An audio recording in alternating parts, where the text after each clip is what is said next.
中共20大刚刚结束，供销社重启的话题立刻受到广泛关注和讨论。这个计划经济时期的名词，让外界对中共下一步的走向感到担忧。有人认为这预示着习近平要倒退回经济计划的老路，也有人认为是对台湾备战的需要，也有人认为是为了保全控制农民。专家预测，无论何种意图，供销社的死灰复燃只会给中国人民带来灾难。10月24日，中共国务院网站发布了中共中央机关以及直属机构2003年度公务员招聘通告，其中包括全国供销合作总社的招录计划及招聘条件。根据中华全国供销合作总社官方网站介绍，截止2020年底，全系统有限以上供销合作社机关2789个，人员编制岗位49000个。在中国，供销社是计划经济的产物。对经历过计划经济时代的中国人而言，与供销社伴随的是物资匮乏和生活艰难。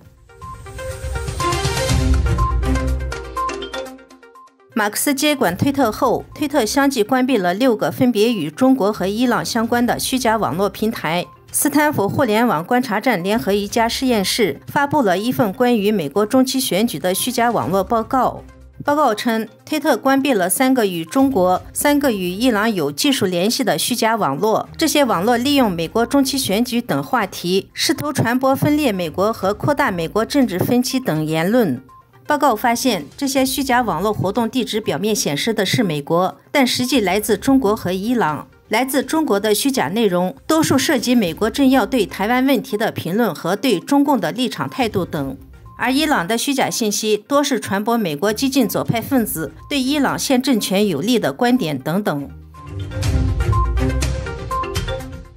爱尔兰外交部通过对中共在当地设置的海外110警察服务站的活动进行审查后，下令关闭在都柏林营运的中国警察服务站。爱尔兰时报报道，福州警侨事务海外服务站于今年早些时候在当地设置，位于都柏林市中心卡贝尔街的一栋办公楼，与其他中国机构共享一处。人权组织保护卫士的一份报告称，该站是中共针对海外华人的执法机构全球网络的一部分。各国境内的这种警侨服务站由当地中国人同乡会运作，通常在中国餐厅、便利商店或商会办公室等无关紧要的地点营运。